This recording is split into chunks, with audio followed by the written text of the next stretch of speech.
Když je přejezd ve výluce, víte, jak se máte chovat? Tak to byl další hazard se životem. Podíváme se na atypické modely ve velikosti 1:15. Trať ožívala. A budeme courat do Ploskovic. Přátelé, když vám řekneme, pojďte se podívat na české tuneláře a tunely, asi se vám vybaví negativní konotace a krádeže v řádech milionů a miliard, ale my vás pozveme do reálného tunelu. Ano, zdravíme vás z Ejpovic a nacházíme se v nejdelším železničním tunelu v České republice a my vám chceme ukázat, jak to probíhalo a jak to probíhá od A až do Z. Takže se pojďme podívat na první reportáž.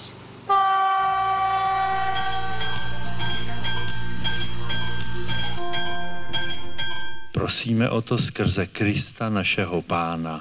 Amen.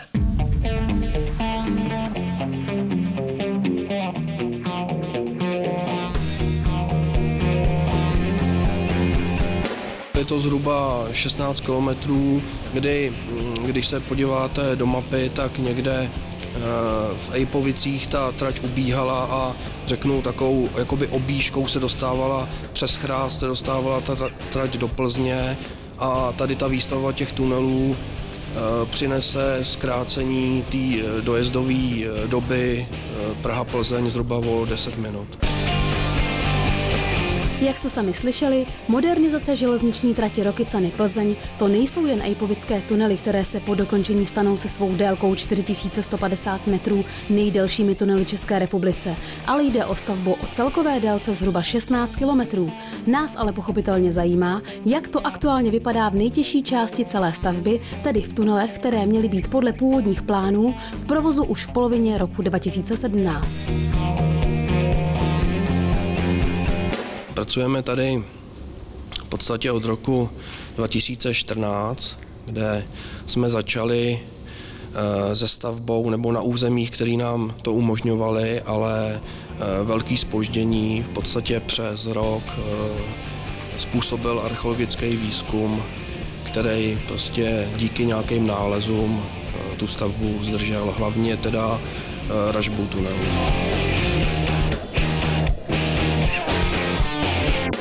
A tady ono zásadní zdržení vidíte v reálu. Zlomky keramických nádob z pozdní doby halštatské, další z doby římské a tak dále a tak dále. A pak k tomu připočtěte další neznámé v podobě složení hornin při ražbě tunelu. Je potřeba zdůraznit, že neexistuje metoda, jak vrchy, homolka a chlum kompletně, řekněme, zrentgenovat, aby odborníci věděli, co přesně je při ražbě potká. Dělají se jen sondy a tak se jen předpokládá, co se bude při ražbě dít. A o překvapení pak není nouze. Tady v těch místech ta geologie byla hodně proměnná, takže nás tam překvapily místa s velkýma přítokama spodní vody. Překvapila nás tady nějaká nestabilita geologie. Hodně nás teda překvapila abrazivita břidlic.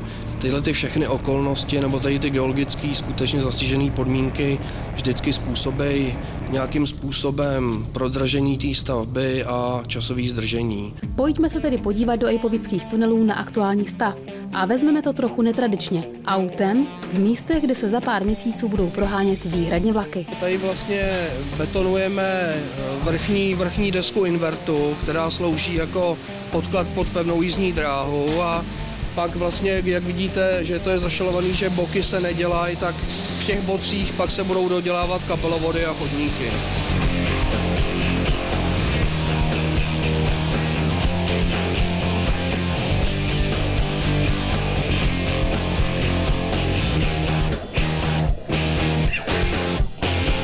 Tak tady dochází k betonáži kabelovodů, který slouží pro všechny silnoproudý a slaboproudý kabely, to znamená napájení, to znamená osvětlení, to znamená sdělovací zařízení, zabezpečovací zařízení. Jsou tady systémy, aby třeba v případě mimořádné události tady mohly komunikovat ty složky IZS, GSMR, to znamená telefony, to je zase pro komunikaci strojvůdců s dispečingem. Pak je tady i nějaká EZS, to znamená proti neoprávněnému vstupu osob do tunelu. Tak jsme teďka v propojce číslo 1. Těch propojek je tady 8. v délkách od 30 do 60 metrů a slouží jednak k úniku osob. V případě mimořádné události můžou jakoby z jižního do severního a zpět. A současně v těch propojkách je umístěna technologie, jak silnoprouda, tak slaboprouda. Takže teďka jsme v technologické šachtě, která se nachází v propojce číslo 6. Zhruba 20 metrů nad náma je energocentrum, přes který jde veškeré napájení elektrickou energií do tunelu a taky jde tam napájení suchovodu, což znamená voda pro hasiče. V tom energocentru je diesel agregát, který v případě, řeknu, poruchy nebo nějaký mimořádné situace zajistí, aby všechny ty systémy fungovaly na náhradní zdroj.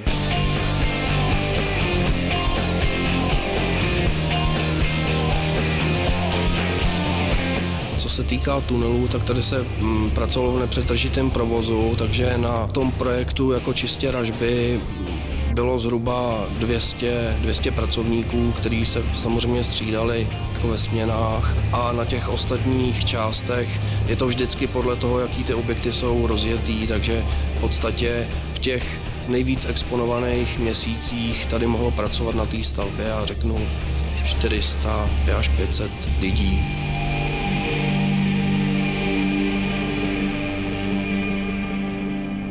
V současné chvíli se dokončuje stavební připravenost pro technologie, začínají se tahat kabely a všechno směřuje k tomu, aby toho 15. listopadu projel první vlak jižním tunelem a 6. prosince projel první vlak severním tunelem.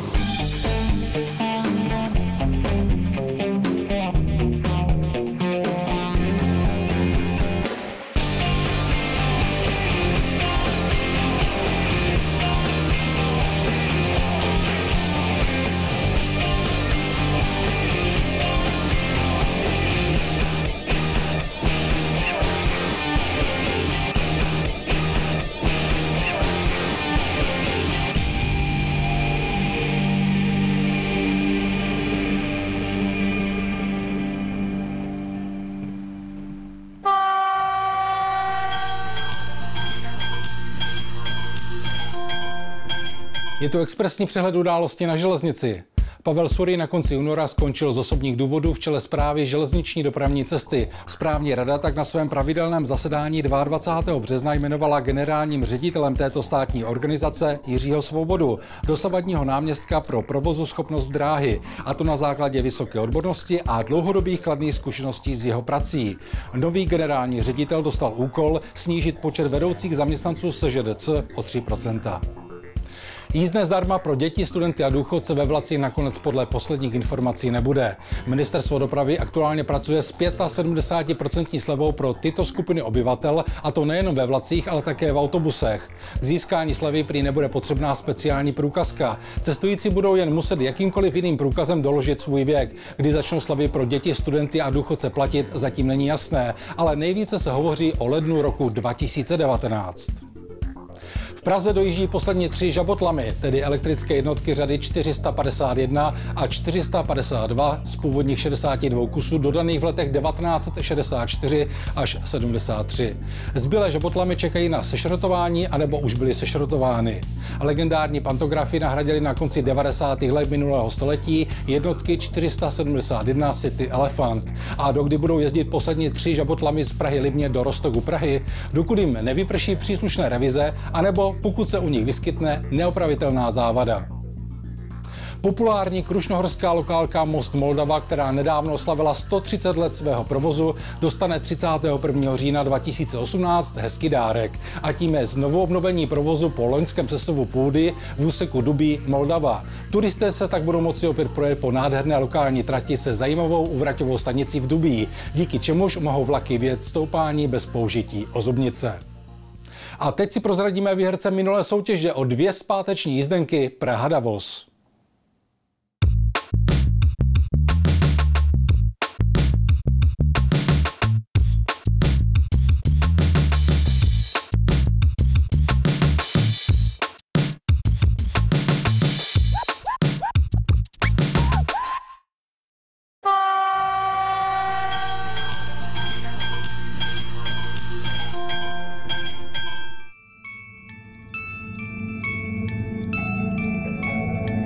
začalo to všechno ve věku útlého mládí.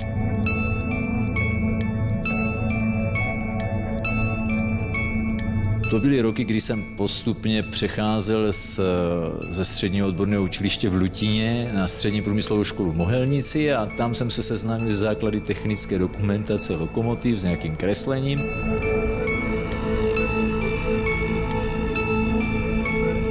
A dal jsem dohromady na obyčejný formát A3 výkres lokomotivy, které se říká na dráze žehlička. Protože socialistická domácnost v roce 1979 nabízela pro jeho tajný sen v podobě zahradní železnice pouze motor ze šicího stroje, přizpůsobil tomu velikost modelu. Žehlička vznikla v unikátním rozměru 1:15, ve kterém v naší zemi nestaví nikdo jiný. A ovládala se přímo 220 V ze sítě, které se mnohdy dostávaly do okolní půdy. Který se samozřejmě projevovalo tím, že trať ožívala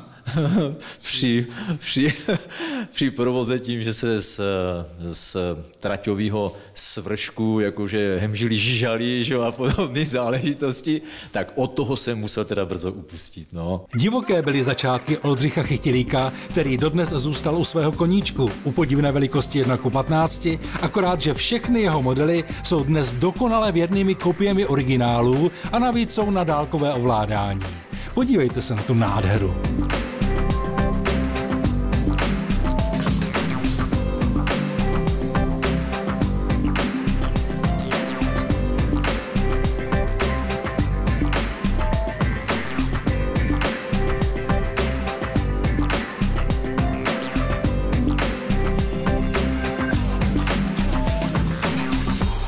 Dneska provozujeme ty lokomotivy s pohonem pomocí planetových převodovek s 12V napájením a ty pohony jsou z akuvrtaček, kde tu část té planetové převodovky výjmeme.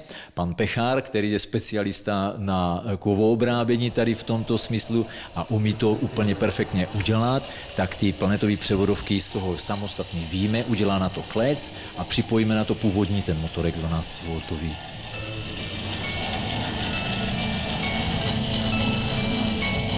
Žasneme nad šikovností českých rukou a když se díváme na jednotlivé díly k různým lokomotivám, člověk někdy přemýšlí, jak to ti chlapi dělají. Řadu dílů vyrábí v kovoobráběcí dílně pana Vraštěla v Horce nad Moravou, ale pak jsou tu opravdu lahůdky z jednoho kusu materiálu za použití různých technik obrábění. No, někdy mě trvá dost dlouho, než přijdu na ten postup právě, čím začít a jak to udělat, aby hned se neudělal nejdřív a pak to nešlo třeba upnout, nebo by se to zbortilo, takže já musím hodně dopředu přemýšlet. Pan Pechar má opravdu zlaté ručičky. Hádejte, jak dlouho se třeba vyrábí tento díl, co drží v ruce, sloužící pro odpružení karosérie od podvozku pro model laminátky. Taková kostička, no, tak většinou je jich potřeba na jednu lokomotivu teda jenom 4, protože na každém podvozku jsou z každé strany jedna. No, tak já si to nepíšu ten čas, jako, no, ale tak 14 dní asi tak.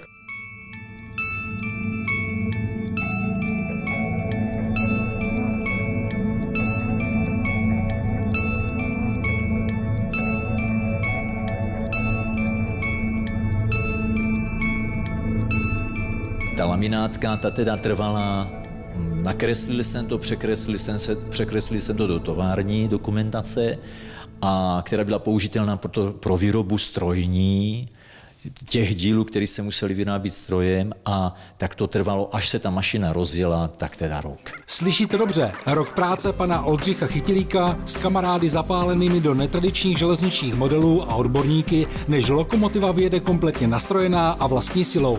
Mimochodem, pátrali jsme, kolik by nás takový model pro potěchu stál. Pohybujeme se někde kolem 200 000. Záleží, co zákazník všecko chce v té výbavě, zda ozvučení, pohon a další specifika. I přes tyto ceny je o dálkově ovládané modely pana Chytilíka ve velikosti 1:15 zájem. Pokud si je budete chtít prohlédnout, vyražte v červnu do Ostravy na veletrh Czech Rail Days, kde budou vystaveny.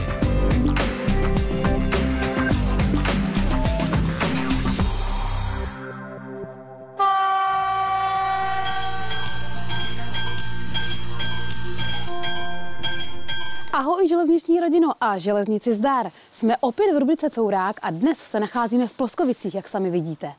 Takže já to nebudu protahovat a pojďme se podívat, co je zde zajímavého.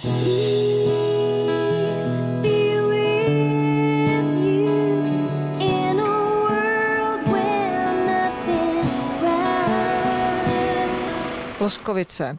Tak dominantou Ploskovic svým způsobem je Ploskovické nádraží. Sice se jmenuje nádraží Ploskovice, ale je na katastru sousední obce, ale obec Ploskovice, protože se to jmenuje Ploskovice, se to vzala za své a de facto ho vysvobodila ze šípkového zajetí a náletových dřevin. Je to tu teda moc pěkný. Nejenom, že teda je to opravené i zvenku, ale i čekárna je krásná opravená. Zásadní díl zásluh na současné kouzelné podobě nádraží mají manželé Houškovi. Jak jinak, když tam od roku 2012 bydlí a srdcem jsou spojení s dráhou. V roce 2013, když se rozhodlo o tom, že nádraží se bude rekonstruovat, tak se šlo do historických pramenů a v podstatě z historických fotografií se pátralo potom, jak původně nádraží vypadalo. Určitě je to hodně specifický bydlet na nádraží. Spousta lidí se mě ptá, jestli nám nevadí vlaky nebo ty koleje, ale protože člověk pracuje v oboru, tak mu to vůbec ani nepřijde. Naopak mě tam vadí ta silnice, která je z druhé strany teda toho nádraží. V roce 2014 bylo Ploskovické nádraží dokonce nominováno do soutěže Nejkrásnější nádraží. První místo sice nezískalo, ale získalo zvláštní ocenění vlastně za tu péči, kterou tady ve spolupráci nás, obyvatel obce a Správy železniční dopravní cesty vlastně tady jakoby vyvíjíme. Když někdo přijede třeba na nádraží, tak udržujeme cestu, aby se dostal ke státnímu zámku. Ten, kdo jezdí autem, tak přijede tady na parkoviště, takže státní zámek, významná národní kulturní památka, park okolo. Zámecký park se zavírá až v 18 hodin, takže tady máme dostatek času to tady pěkně omrknout. To je krása. Co? To je nádhera. Státní zámek Ploskovice je romantická barokní stavba, původně čtvercového půdorysu, vybudována v letech 1720 a 1730. Na počátku 19. století byl zámek doplněn o klasicistní přístavbu. Konec kulturního kochání. Jdeme za agroturistikou do místa, kde se konají školy v přírodě a tábory, do rodinné farmy Zababeč v chráněné krajinné oblasti České středohoří. Ty máš takový malý miminko, jo. No a druhá? Na této farmě máme kozy, prasata, králíky, husy, kachny, ovečky, osla, koně, protože když přijede třeba pražský dítě, tak v životě nevidělo kozu. U nás si může vzít kozičku na vodítko a jít s ní na procházku. Matýsku, Matildo, to je ale krásný. Matildo. Tak Matěj jde, Matěj tak jde. Jo, a ty žádíš, no vidíš, no ahoj. A než se vrátíme zpět na nádraží v Ploskovicích na vlak, ještě jeden zvířecí úkaz. V Ploskovicích řídí psy. Krásná podívaná. A je to fešák. A potvrzeno. Tak jak vidíte, už se zpívá v Ploskovicích. Já razím domů, bylo to krásný a mějte se krásně. Ahoj. Už mi přijel vlak, paráda.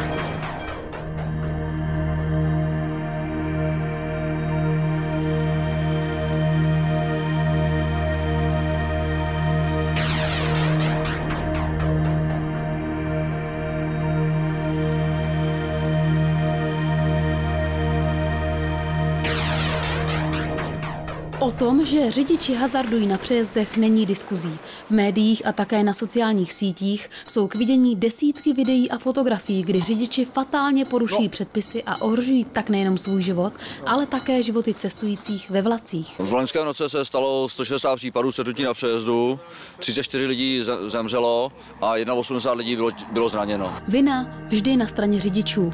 A protože odborníci zjistili, že značná část z nich vůbec netuší, jak se má chovat na přejezdu vybaveném, způsobem přejezdovým zabezpečovacím zařízením s výstražníky a závorami, který je v poruše či ve výluce, Správa železniční dopravní cesty uspořádala u všech lap na Nymbursku preventivní akci. Jsme zabezpečovací zařízení vyřadili z provozu a vlak jezdil takzvaně na příkaz.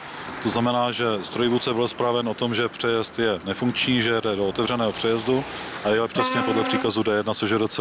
To znamená, že se k otevřenému přejezdu blížil maximálně 10 km rychlostí a dával opakovanou zvukovou návěst houkal. Právě jedeme po silnici první třídy a blížíme se k železničnímu přejezdu. Železniční přejezd je otevřený. Vidíme už přijíždějící vlak, je tady první značka, která říká, že se blížíme k přejezdu 260 metrů, další 160 metrů a poslední 80. Vidím přijíždějící vlak přes otevřený přejezd. Vlak opakovaně houká a jede maximálně 10 km rychlostí v hodině. To pro řidiče znamená jediné, že musí tomu přijíždějícímu vlaku vždy dát přednost. Takže já tady teď ukázkově zastavím. Pokud nebude svítit bílé světlo na zabezpečovacím zařízení, řidič může jet maximální rychlostí 30 km v hodině, ale především přesvědčit se musí, zdali může železniční přejezd bezpečně přejet, podívat se, rozhlídnout se doleva doprava, zdali nejede vlak. Počkám, až vlak bezpečně opustí přejezd. Vidíme, že i řidiči v protisměru to udělali správně a můžeme nyní pokračovat dál.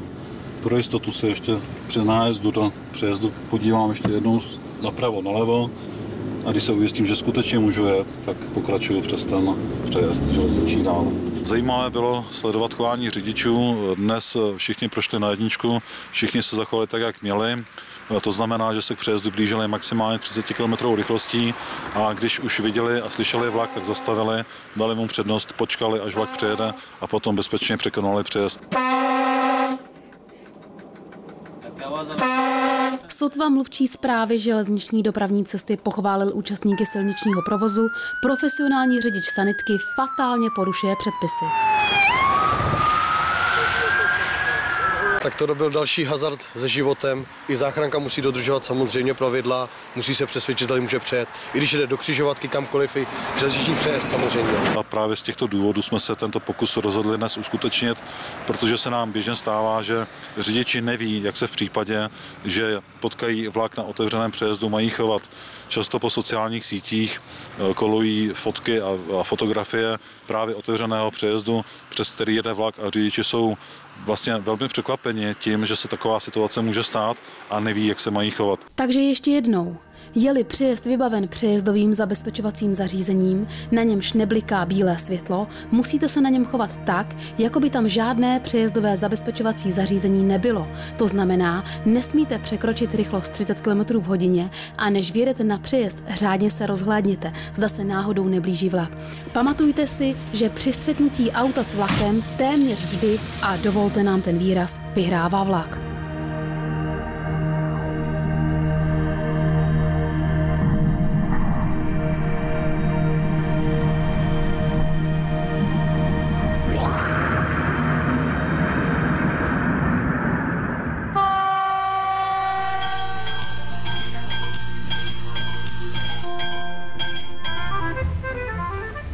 Čistota v železničních vozech je stále aktuální otázkou, zajímající jak cestující, tak i železničáře. Jedná se ale o to, aby byl čistý nejen vnitřek, ale i vnějšek vozu. Pracoviště technického rozvoje Správy Pražské dráhy proto sestrojilo prototyp mycího zařízení, které mechanizuje namáhavou práci spojenou s umýváním vozů. V roce 1961 byly u ČSD instalovány první 2 myčky osobních vozů. Na pražském Smíchově, odkud jsou naše záběry, a v Českých Budějovicích. Postupně 3 brány a kartáče nanášely, roztírali a oplachovali saponát vyrobený v Rakoně Rakovník. Čištění soupravy 10 4osých vozů trvalo 64 minut. Při čištění ručním na to byly potřeba 4 hodiny. Nevýhodou myčky, která byla prototypem, bylo její umístění na kusé koleji, zastavení provozu v zimním období, nutnost domývat čela vozů ručně a také nemožnost mytí jejich střech. Souprava určená k čištění vyjede nejprve pod soustavu vodních trysek, které usazenou nečistotu navlhčí a změkčí. Další soustava trysek vrhá na stěny vozů směs vody se saponátovým přípravkem. Rozpouštěcím účinkem saponátové směsi a rotačními kartáči se nečistota dokonale smyje a vozy vycházejí z lázně jako nové. Na čistění jednoho vozu se přitom spotřebuje 2000 litrů vody a 1,5 litru saponátového přípravku. Mechanizace čistění vlakových souprav je už na nejvýš potřebná, ale pozor. Jedna vlašťovka jaro nedělá.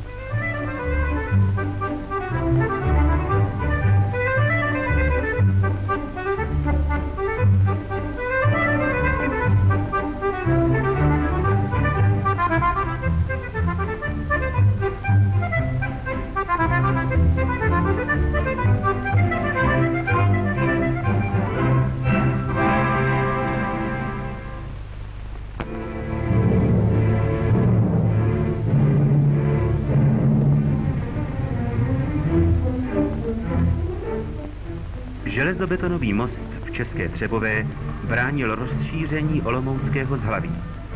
Bylo proto rozhodnuto, že bude demontován a zcela odstraněn. V souvislosti se stavbou velkého seřaďovacího nádraží v České Třebové musel ustoupit silniční nadjezd let 1923 až 24, nazvaný podle svého architekta Herzánův. Unikátnost jeho likvidace spočívá v odstranění za plného provozu bez výluk na trati pod ním. Ale jak rozebrat most o váze 700 tun, když v tak důležitém železničním uzlu nesmí být přerušen provoz ani na chvíli? Na pomoc přišli příslušníci železničního vojska. Byl podán zajímavý návrh, aby most byl zavěšen na ocelovou příhradovou konstrukci, po ní vysunut stranou a postupně demontován. Návrh byl přijat a tak v České Třebové došlo k realizaci mimořádně zajímavého pracovního postupu, který u nás nemá obdoby.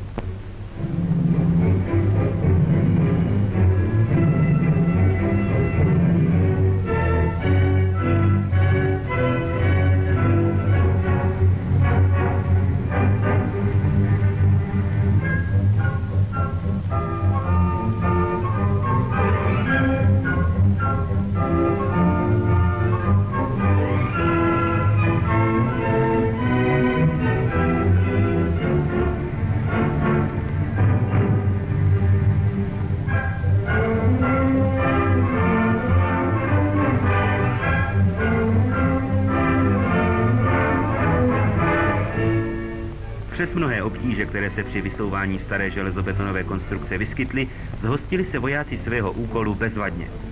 A tak práce na rozšíření českotřebovského uzlu může bez překážek začít.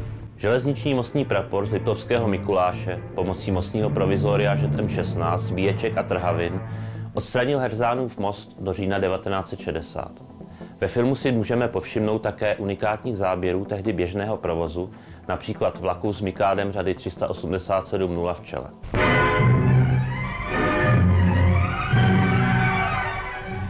Požáry jsou trvalým nebezpečím pro naše národní hospodářství. Ničí se tak hodnoty, na jejichž vytvoření bylo vynaloženo mnoho úsilí a materiálu. Proto jak železničáři, tak i přepravci musí dbát všech bezpečnostních opatření při nakládání a zařazování vozů, aby nedocházelo k zapálení a požárům zásilek. V nákladním vlaku vedeném Kremákem řady 534-03 hoří krytý nákladní vůz řady ZTR. Ty vyráběla vagonka Studenka v letech 46 až 48, takže zde vzplál téměř nový vagon. Shlédneme cvičný zásah útvaru požární ochrany železnic. Dnes na tradice těchto svých předchůdců navazují špičkově připravení a vybavení hasiči Správy železniční dopravní cesty. Včasným nasazením hasících prostředků byl sice oheň likvidován, ale i tak vznikla škoda, ke které nemuselo dojít, kdyby každý konal řádně svoji povinnost.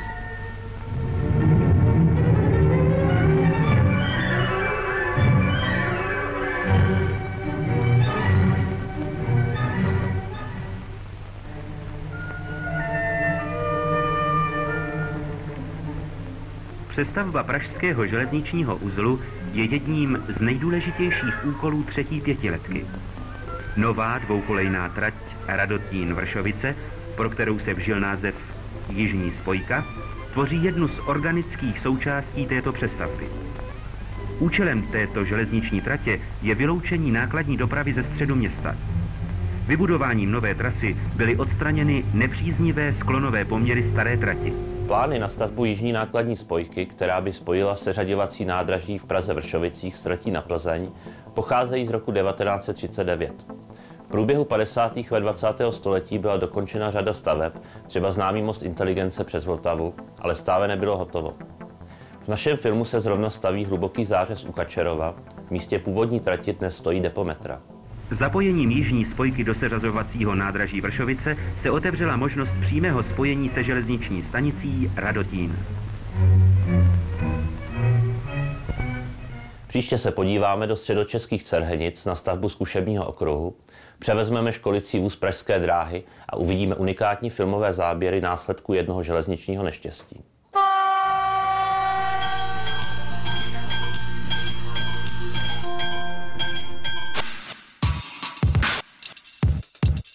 Na YouTube se množí videa na téma různé typy mobilů versus vlak. Jak pak si myslíte, že to asi dopadne?